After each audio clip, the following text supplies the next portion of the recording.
আল্লাহর রাসূল সাল্লাল্লাহু আলাইহি ওয়াসাল্লাম যখন মেরাজে চলে গেলেন, আল্লাহর রাসূল দেখেন মেরাজের সময় জান্নাতের মধ্যে বসে কে জানি একজন কোরআন তেলাওয়াত করে। আল্লাহর রাসূল বলেন, এটা যদি মুসার উম্মত থাকতো তাহলে তো তাওরাত পড়তো, ঈসার উম্মত থাকলে তো ইনজিল পড়তো, কোরআন কেন পড়ে? কে সাহাবী? আল্লাহর রাসূল সাল্লাল্লাহু আলাইহি ওয়াসাল্লাম জিবরাইলের কাছে জানতে চাইলেন। জিবরাইল বলে, ওগো আল্লাহর রাসূল, এটাকে চিনোনি?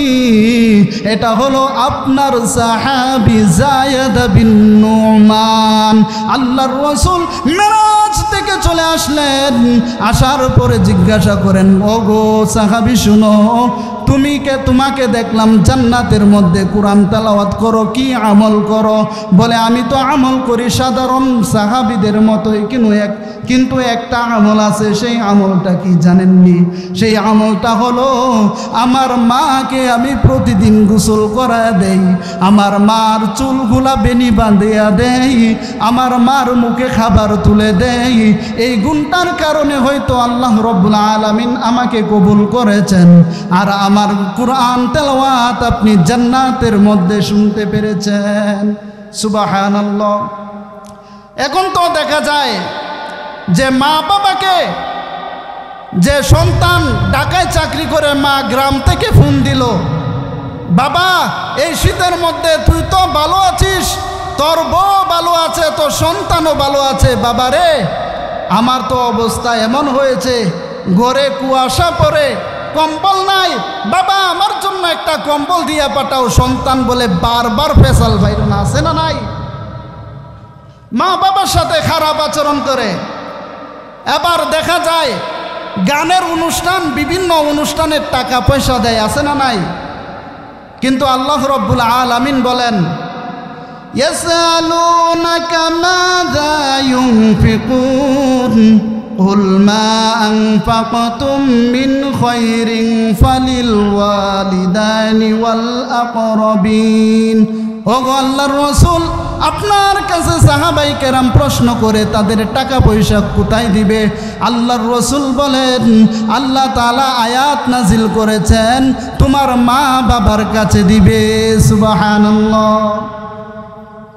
গান বাজনায় টাকা না দিয়া, বিভিন্ন অনুষ্ঠানে টাকা পয়সা না নষ্ট করে মাকে দিবেন, না হলে বিররুল ওয়ালিদাইন এটা আপনি পাবেন না।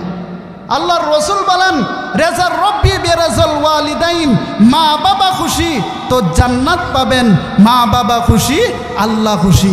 এই স্কুলটা দাঁড়ায় আছে একটা ফিলারের উপর, ফিলার আছে না নাই?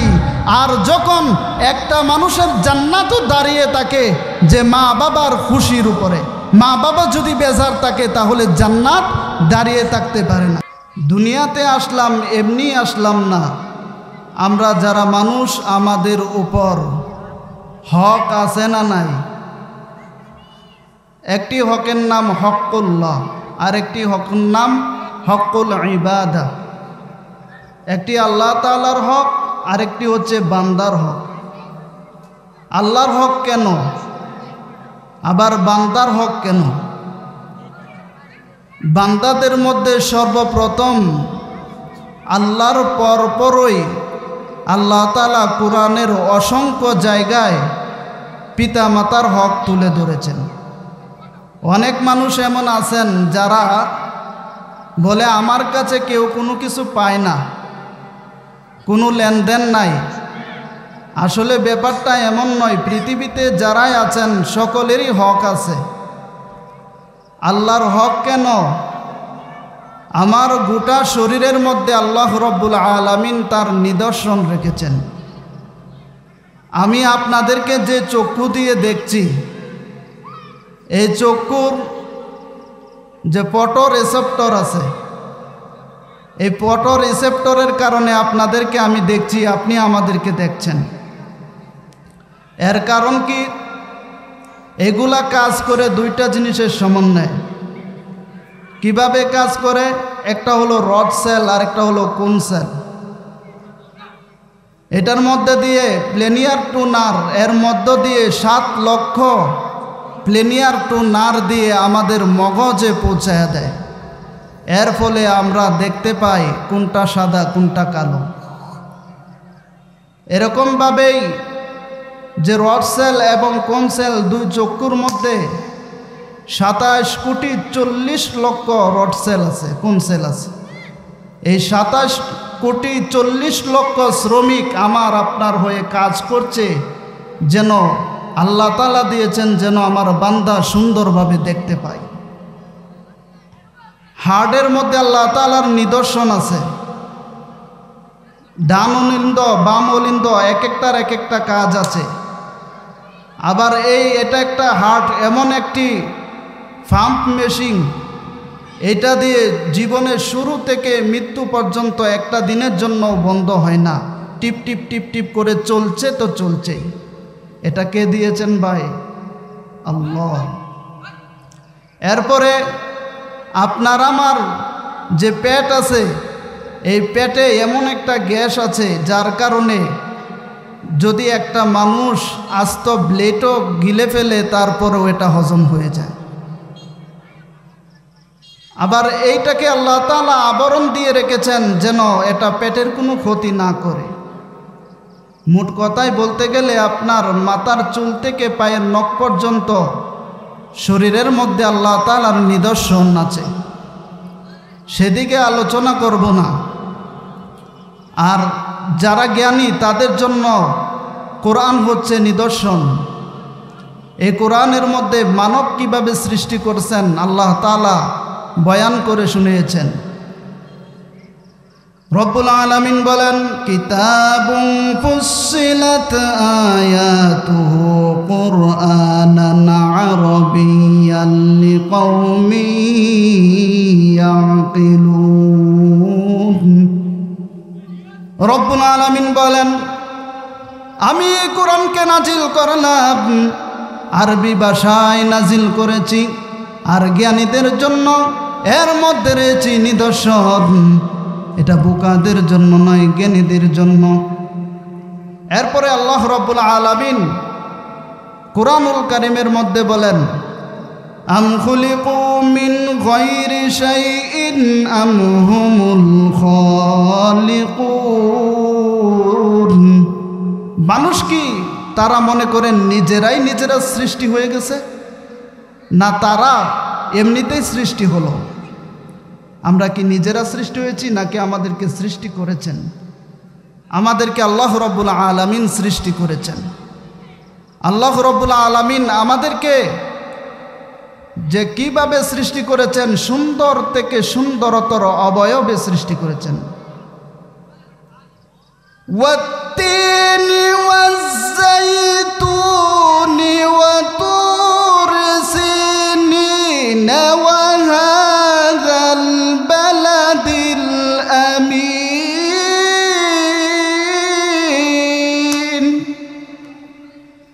লাকাদ খালাকনাল ইনসানা ফি আহসানি তাকওয়িম।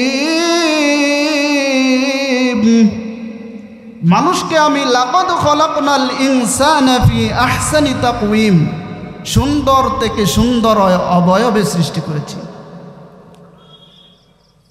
লাকাদ আল্লাহ তাআলা বলেন, মানুষকে আমি এমনভাবে সৃষ্টি করেছি তার নাক যে জায়গায় বসাতে হবে সেই জায়গাতেই বসাইলাম, কান যেখানে থাকা দরকার সেখানেই বসাইলাম, প্রত্যেকটা অঙ্গ প্রত্যঙ্গ যেখানে থাকার সেখানেই রেখেছেন যেন আমার বান্দাকে সুন্দর দেখায়।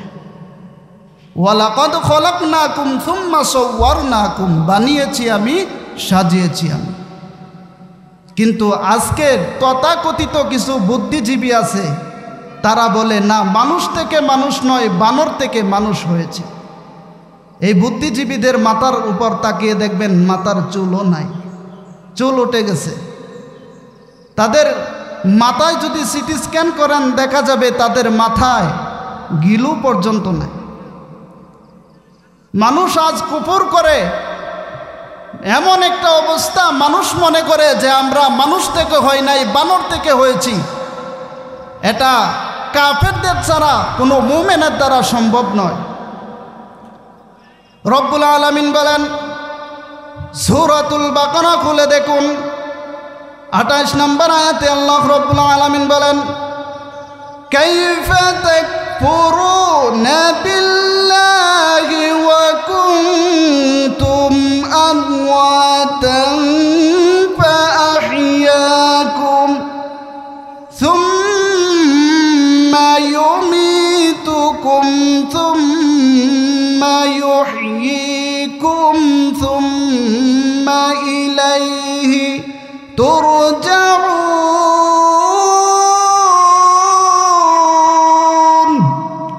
রব্বুল আলামিন বলেন, হে কাফেররা, তোমরা কিভাবে অস্বীকার করো তোমরা না একদিন মৃত ছিলে? সুম্মা ইউমীতুকুম সুম্মা ইউহয়িকুম, আবার তোমাদেরকে মৃত থেকে জীবিত করব। সুম্মা ইউহয়িকুম, আবার তোমাদেরকে মৃত্যু দিব। সুম্মা ইলাইহি তুরজাউন, আবার তোমরা আমার কাছেই ফিরে আসতে হবে। সুবহানাল্লাহ। তাহলে আমরা এক সময় এমন অবস্থা ছিল আমাদের কোনো অস্তিত্বই ছিল না। অস্তিত্বহীন থেকে আল্লাহ রব্বুল আলামিন আমাদেরকে অস্তিত্ব দান করেছেন। সূরাতুল দাহরের 1 নম্বর আয়াত আল্লাহ রব্বুল আলামিন বলেন, হাল আতা আলাল ইনসানা হিনুম মিনাদ দাহরি লাম ইয়াকুন শাইআম মাযকুরা। মানুষ কি ওই সময় যখন তার কোনো অস্তিত্বই ছিল না। রব্বুল আলামিন বলেন, কুরআনুল কারীম খুলে দেখুন সূরাতুল মুমিনুনের 12 নম্বর আয়াত খুলে দেখুন। আল্লাহ রব্বুল আলামিন বলেন, ওয়ালাকাদ খালাকনাল ইনসানা মিন সুলালিম মিন তিন। আল্লাহ রব্বুল আলামিন বলেন, মাটির নির্যাস থেকে আমি মানুষকে সৃষ্টি করেছি। এরপর আয়াতে আল্লাহ রব্বুল আলামিন বলেন, থুম্মা খালাকনাহু নুতফাতান ফি করারিম মাকিন।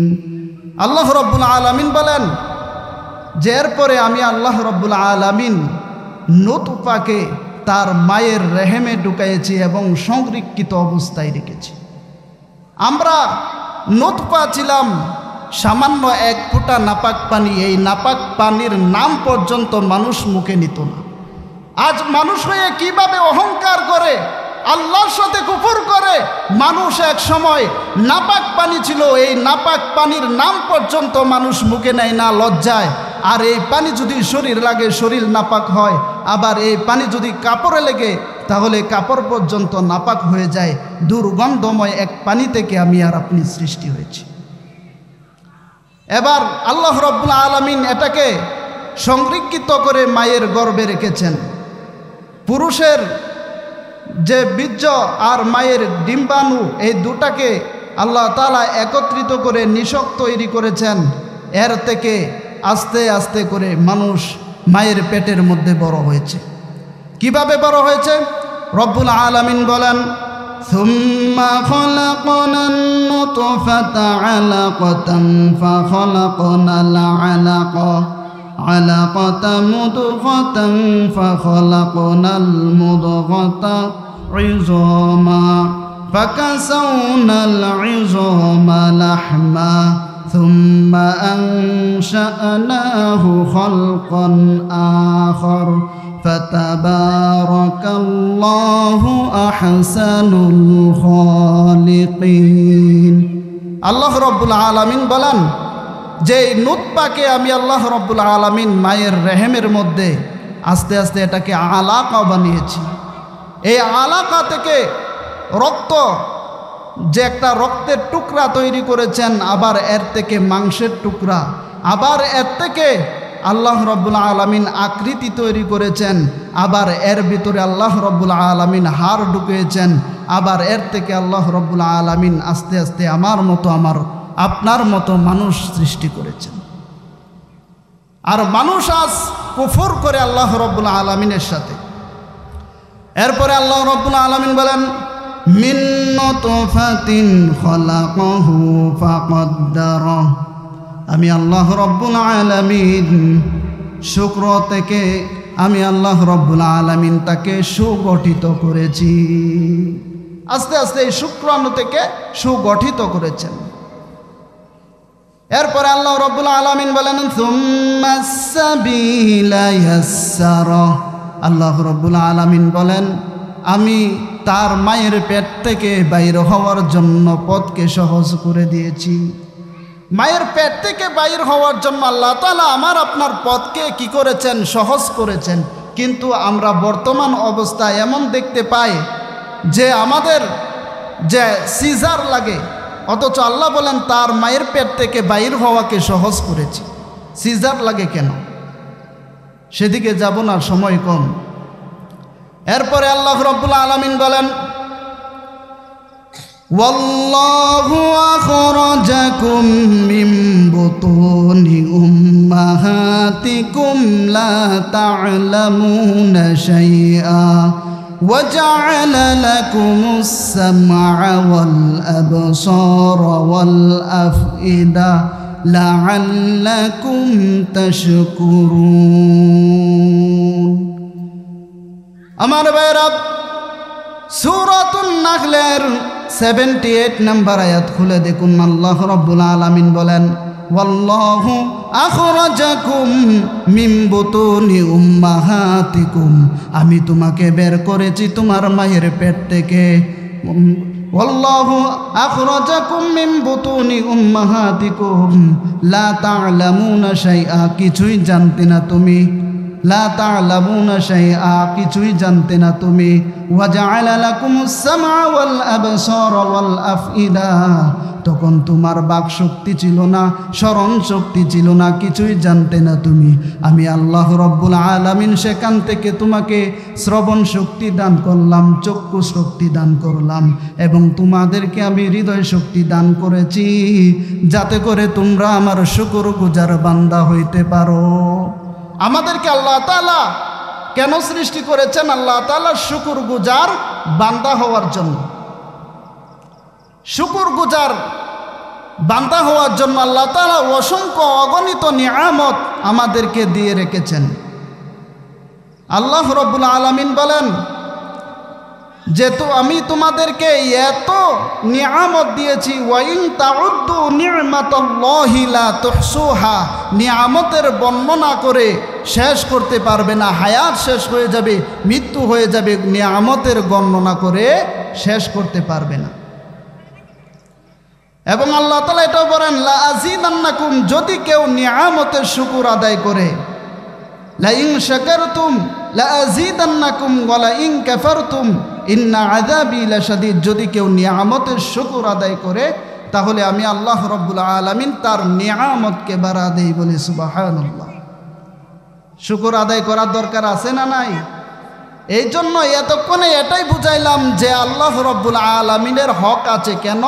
আল্লাহ তাআলা আমাদেরকে সৃষ্টি করেছেন, তবে আমাদেরকে বের করেছেন কোথা থেকে? আমাদেরকে বের করেছে মিন বুতুনি উম্মাহাতিকুম, মায়ের পেট থেকে। আমার ভাইরা, আমার বন্ধুগণ, শুনে রাখুন, আমার আপনার মা যখন আমাকে আপনাকে গর্ভধারণ করেছেন, মায়ের পেটের মধ্যে বারবার আমি আর আপনি লাথি মেরেছি। মা সকলের সাথে বসে আছে। এমন সময় মার পেটে যখন ব্যথা হলো, আমার আপনার মা সেখানে আর থাকতে পারে নাই, ঘরের ভিতরে চলে আসলো। মা কিছু খাইতে পারে না, মার পেটের মধ্যে ব্যথা হয়। এভাবে 9টি মাস পার করেছেন। শুধু তাই নয়, আমি আপনি যেদিন দুনিয়া থেকে আসব, দুনিয়াতে আসার সময় আমার মা এত ব্যথা আর সহ্য করতে পারে না। মায়ের পেটার মধ্যে ব্যথা শুরু হয়ে গেল।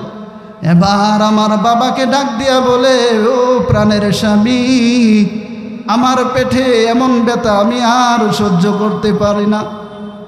আমার পেটের মধ্যে এমন ব্যথা শুরু হলো, আমি আর টিকতে পারছি না গো প্রাণের স্বামী, আমি মনে হয় আর বাঁচব না। 9টি তোমার সাথে আমি 10 বছর 5 বছর সংসার করেছি, আমি মনে হয় আর বাঁচব না, আমাকে তুমি ক্ষমা করে দিও। এবার যখন ওই মহিলার মা পাশে এসে বসে বলে, মা গো আমাকে পেটে নিয়েও তো তুমি এমন কষ্ট করেছো গো মা, আমি আর পারছি না, আমি মনে হয় বাঁচব না, আমাকে তুমি ক্ষমা করে দিও। এভাবে আমার আপনার মা প্রতিটা সময় তার যে কষ্ট, এই কষ্ট আমাদের জন্য করেছেন। আমার ভাইরা, শুধু তাই নয়, আমরা যখন দুনিয়ার জমিনে আসলাম, দুনিয়ার জমিনে আসার পরে আমার আপনার মা সারা রাত ঘুমাইতে পারে নাই, বারবার শুধু কাপড়গুলা পাল্টায় দেয়। এভাবে সারা রাত আমার আপনার মা ঘুমাইতে পারে নাই। শুধু তাই নয়, আল্লাহ রাব্বুল আলামিন কুরআনুল কারীমের মধ্যে বলেন, মা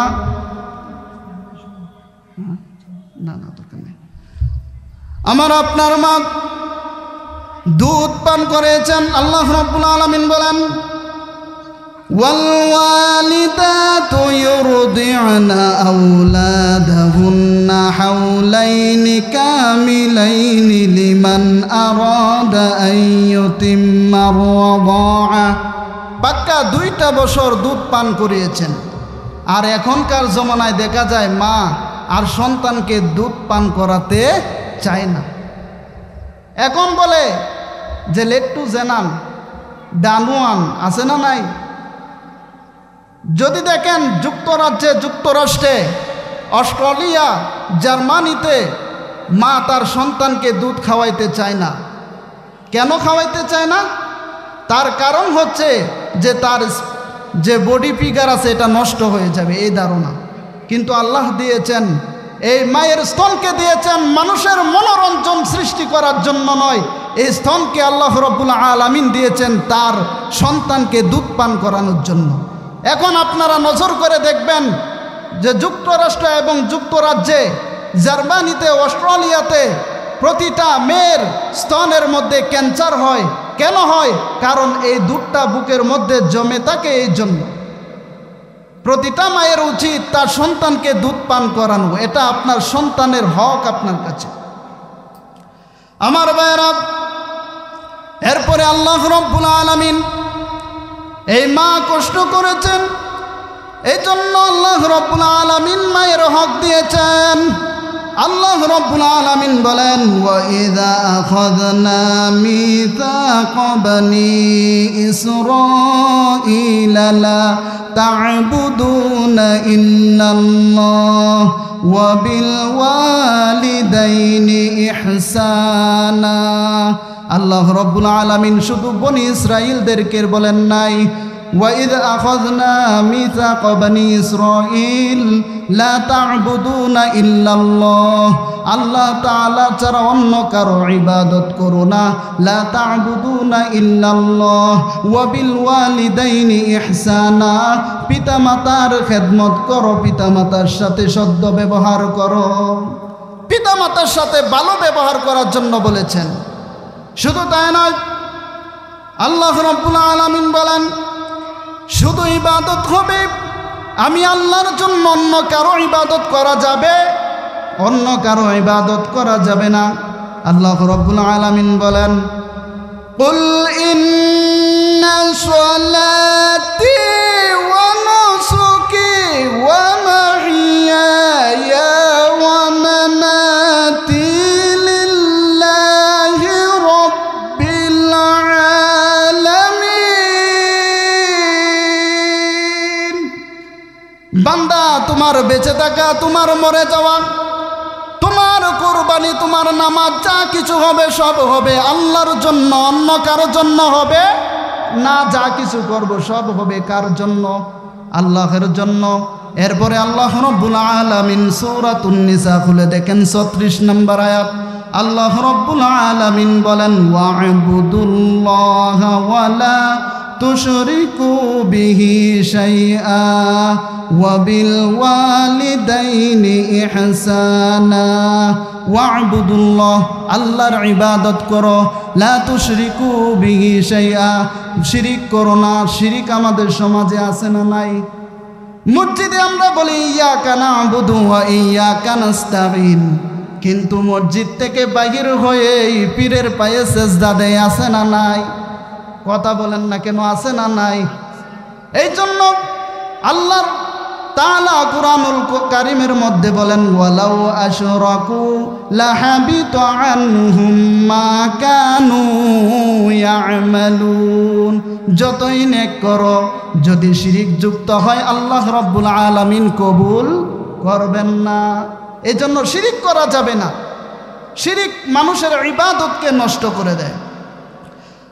ভাইরা আমার, এরপরে সূরাতুল আনআমের 151 নম্বর আয়াত খুলে দেখুন, আল্লাহ রাব্বুল আলামিন বলেন কুল তাআলাউ আতলু মা হাররামা রাব্বুকুম আলাইকুম আল্লা তুশরিকু বিহি শাইআ ওয়া বিল ওয়ালিদাইনি ইহসানা।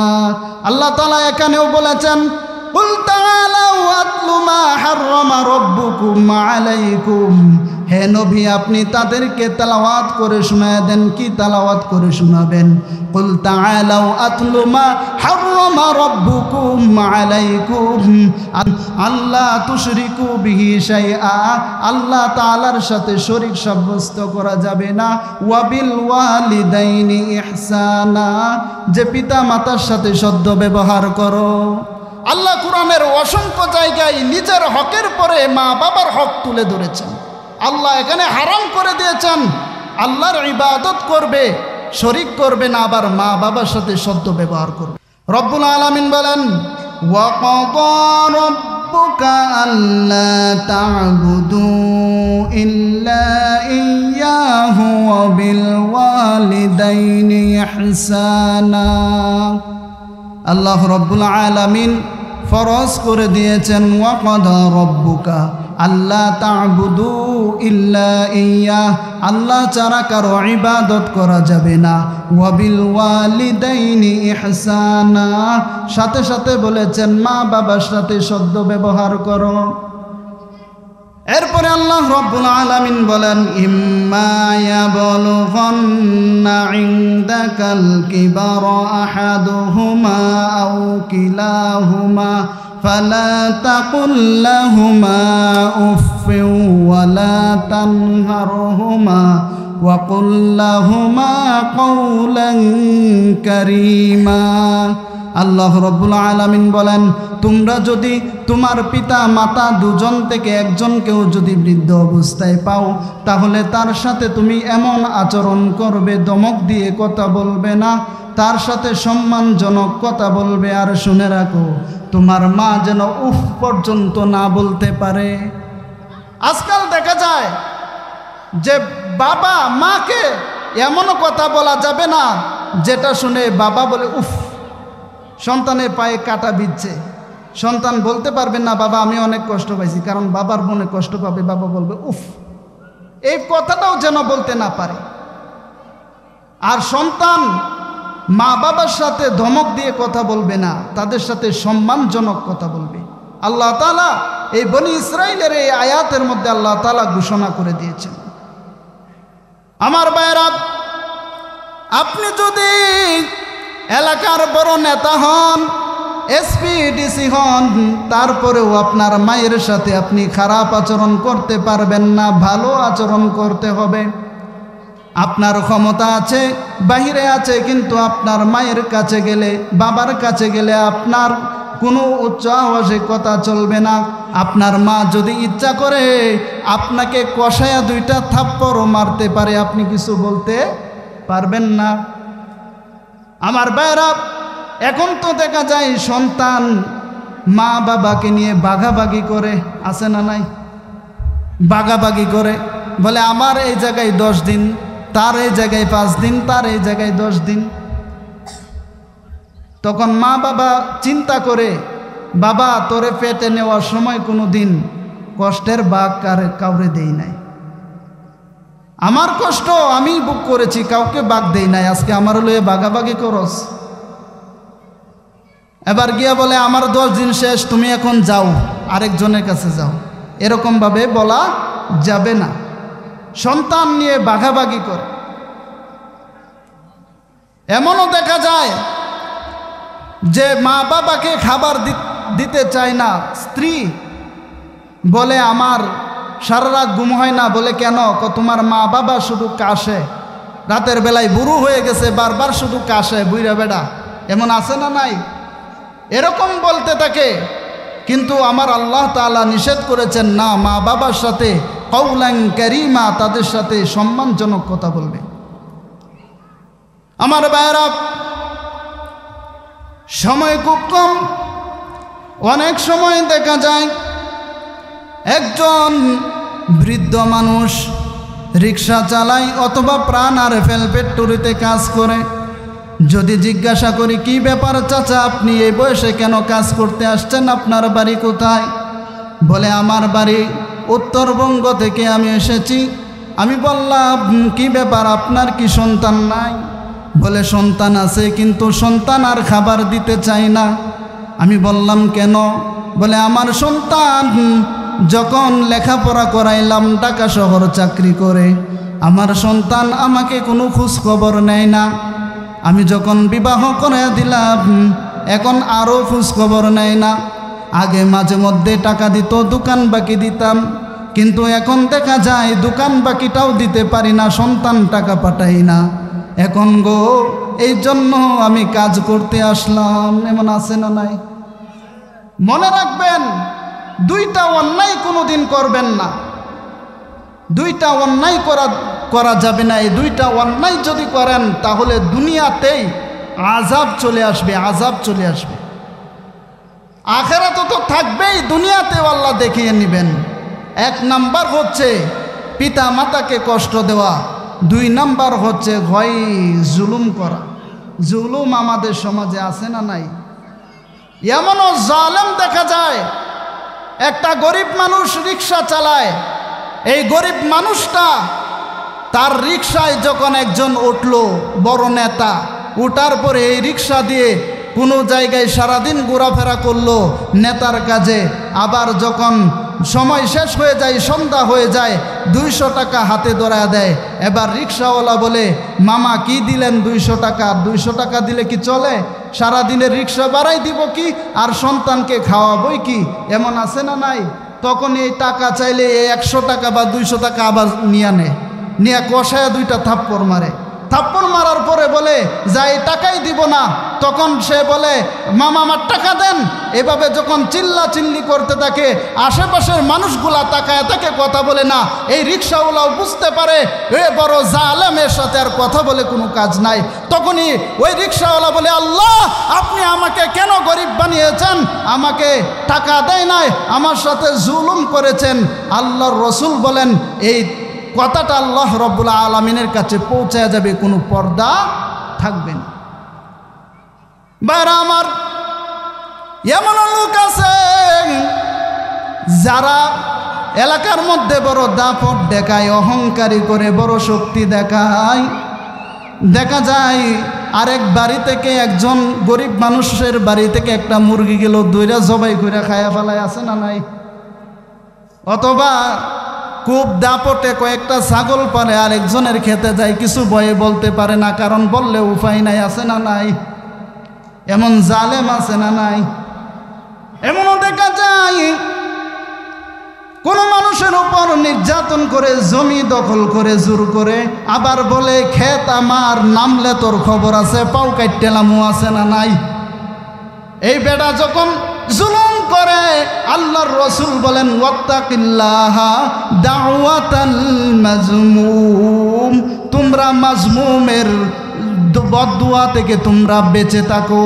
আল্লাহর রাসূল বলেন ফাইন্নাহু লাইসা বাইনাহা ওয়া বাইনাল্লাহি হিজাব, কারণ মাজলুমের বদদুয়া আল্লাহ রাব্বুল আলামিনের কাছে আর দোয়া আর আল্লাহর কাছে কোনো পর্দা থাকে না।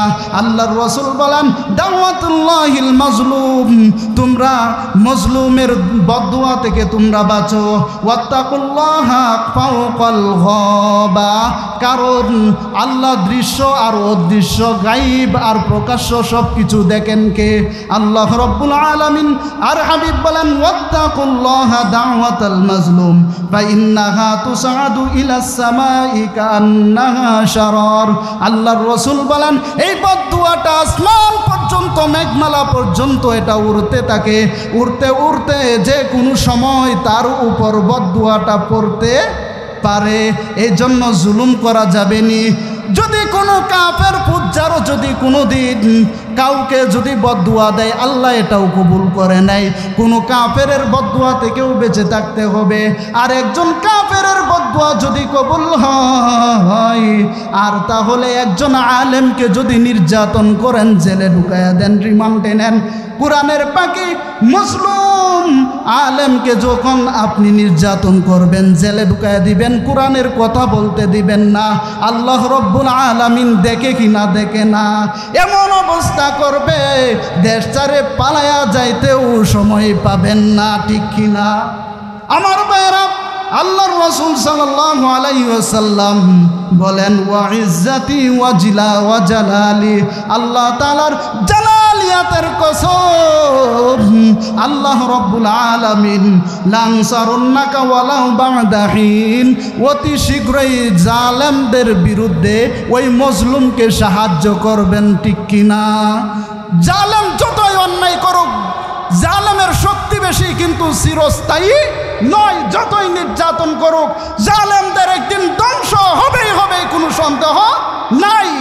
এই জন্য জালেমের বদদুয়া থেকে বেঁচে থাকতে হবে, বেঁচে থাকা দরকার। কারণ এই জালেমদের এমন অবস্থা দেখা যায়, এলাকার মধ্যে দাপটে কোনো মানুষ কথা বলতে পারে না, শুধুমাত্র চুপি চুপি করে শুনে যায়। আর আল্লাহর কাছে বলেন আপনাদেরকে একটা দোয়া শিখায়া দেই, যদি কোনো মজলুম ব্যক্তি এখানে থাকেন, আপনারা শুধু পড়বেন ওয়াল্লাহু গালিবুন আলা আমরি, এই দোয়াটা পড়তে থাকবেন, পড়তে থাকবেন। আপনার পক্ষে আল্লাহ রব্বুল আলামিন এই জালেমের অতি শীঘ্রই বিচার করবেন ইনশাআল্লাহ। আমার ভাইরা, এরপরে 2 নাম্বার হচ্ছে হুকুকুল ওয়ালিদাইন, মা বাবার সাথে খারাপ আচরণ করা যাবে না। আল্লাহর রাসূল সাল্লাল্লাহু আলাইহি ওয়াসাল্লামের কাছে একজন সাহাবী আসলো। আসার পরে জিজ্ঞাসা করে, আল্লাহর রাসূল, আমার কাছে আমার বাবা সব সময় শুধু টাকা চায় আর টাকা চায়, আমি কি করব? আল্লাহর রাসূল বলেন, শুনে রাখো, তোমার কাছে যদি টাকা চায়, কেন চাইবে? তুমি তো, তোমার পকেটটা হবে তোমার বাবার পকেট। টাকা চাইবে কেন তোমার কাছে? তুমি তো এমনি তারে টাকা দিয়া দিবা, সে চাইতে হবে কেন? আমার ভাইরা, আল্লাহ রাব্বুল আলামিন বলেন ওয়াখফিদ লাহুমা জানাহায-যুল্লি মিনার রাহমাতি ওয়া কুর রাব্বিরহামহুমা কামা রাব্বায়ানি সগীরা। আল্লাহ রাব্বুল আলামিন বলেন যে তোমরা যে উভয়ের সাথে যে তোমাদের যে ডানা আছে, রহমতের ডানাগুলা বিছায়া দাও তোমার মা বাবার জন্য। জুলুম তো দূরের কথা, রহমতের ডানাগুলা বিছায়া দাও। আর বলো কি, ওয়াকুর রাব্বিরহামহুমা কামা রাব্বায়ানি সগীরা, যে আল্লাহ শিশুকালে যেভাবে আমাকে আমার মা বাবা যত্ন করেছে, তাকেও তুমি এভাবে যত্ন করো। এজন্য মা বাবার সাথে বিনয়ের ডানা বিছায়া দিতে হবে তাদের জন্য। ফায়দা কি? আমার ভাইরা, আল্লাহর রাসূল সাল্লাল্লাহু আলাইহি ওয়াসাল্লাম যখন মেরাজে চলে গেলেন, আল্লাহর রাসূল দেখেন মেরাজের সময় জান্নাতের মধ্যে বসে কে জানি একজন কোরআন তেলাওয়াত করে। আল্লাহর রাসূল বলেন, এটা যদি মুসার উম্মত থাকতো তাহলে তো তাওরাত পড়তো। ঈসার উম্মত থাকলে তো ইনজিল পড়তো, কোরআন কেন পড়ে? কে এই সাহাবী? আল্লাহর রাসূল সাল্লাল্লাহু আলাইহি ওয়াসাল্লাম জিবরাইলের কাছে জানতে চাইলেন। জিবরাইল বলে, ওগো আল্লাহর রাসূল, এটাকে চিননি? এটা হলো আপনার সাহাবী যায়েদ বিন নুমান। আল্লাহর রাসূল মেরাজ থেকে চলে আসলেন, আসার পরে জিজ্ঞাসা করেন, ওগো সাহাবী শুনো, তোমাকে দেখলাম জান্নাতের মধ্যে কোরআন তেলাওয়াত করো, কি আমল করো? বলে, আমি তো আমল করি সাধারণ সাহাবীদের মতোই, কিন্তু একটা আমল আছে। সেই আমলটা কি জানেননি? সেই আমলটা হলো আমার মাকে আমি প্রতিদিন গোসল করা দেই, আমার মার চুলগুলা বেনি বাঁধিয়া দেই, আমার মার মুখে খাবার তুলে দেই। এই গুণটার কারণে হয়তো আল্লাহ রব্বুল আলামিন আমাকে কবুল করেছেন, আর আমার কুরআন তেলাওয়াত আপনি জান্নাতের মধ্যে শুনতে পেরেছেন। সুবহানাল্লাহ। এখন তো দেখা যায় যে মা বাবাকে, যে সন্তান ঢাকায় চাকরি করে, মা গ্রাম থেকে ফোন দিল, বাবা এই শীতের মধ্যে তুই তো ভালো আছিস, তোর বউ ভালো আছে, তোর সন্তানও ভালো আছে, বাবা রে আমার তো অবস্থা এমন হয়েছে, ঘরে কুয়াশা পড়ে, কম্বল নাই, বাবা আমার জন্য একটা কম্বল দিয়া পাঠাও। সন্তান বলে, বারবার ফেসাল ভাইরন আছে না নাই? মা বাবার সাথে খারাপ আচরণ করে। এবার দেখা যায় গানের অনুষ্ঠান, বিভিন্ন অনুষ্ঠানের টাকা পয়সা দেয়, আছে না নাই? কিন্তু আল্লাহ রব্বুল আলামিন বলেন, ইয়াসআলুনাকা মাযা ইউনফিকুন কুল মা আনফাকতুম মিন খায়রিন ফালিল ওয়ালিদাইনি ওয়াল আকরাবিন। ওগো আল্লাহর রাসূল, আপনার কাছে সাহাবাই কেরাম প্রশ্ন করে তাদের টাকা পয়সা কোথায় দিবে? আল্লাহর রাসূল বলেন, আল্লাহ তাআলা আয়াত নাজিল করেছেন, তোমার মা বাবার কাছে দিবে। সুবহানাল্লাহ।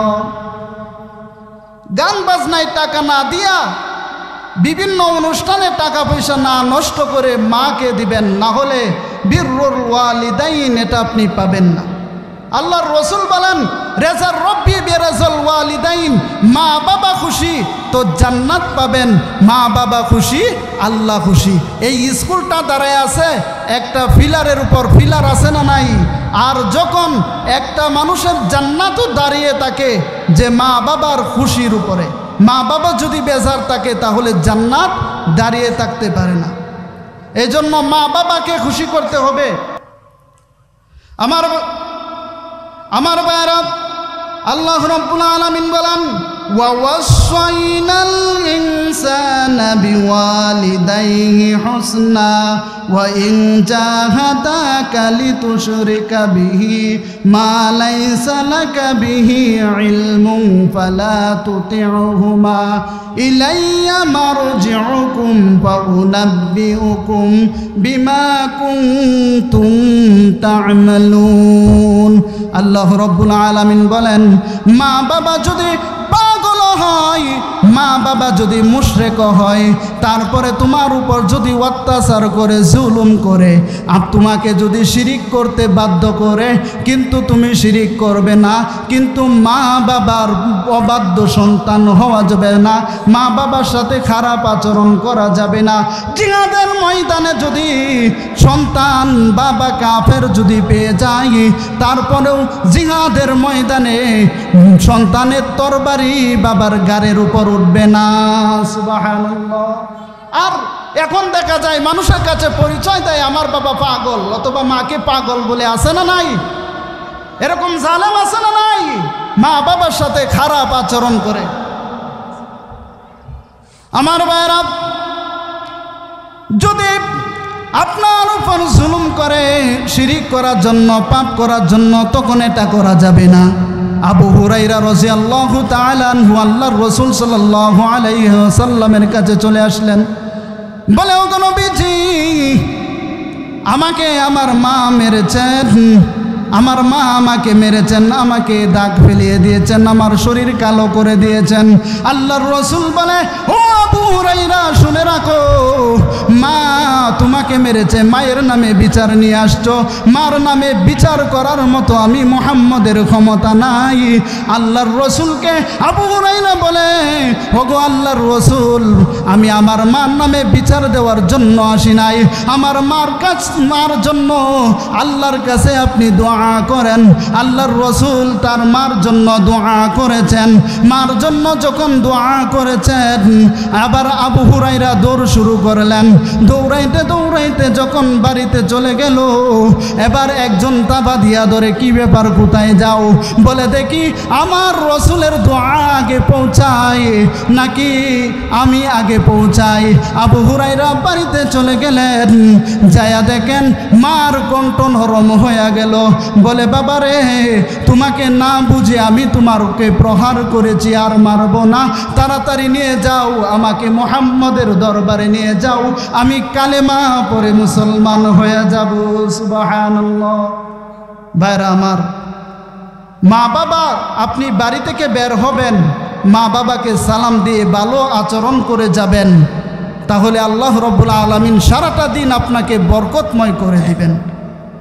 আল্লাহ রব্বুল আলামিন এই কথাগুলোর উপর আমল করার তৌফিক দান করুন। আমিন। আসসালামু আলাইকুম ওয়া রাহমাতুল্লাহ।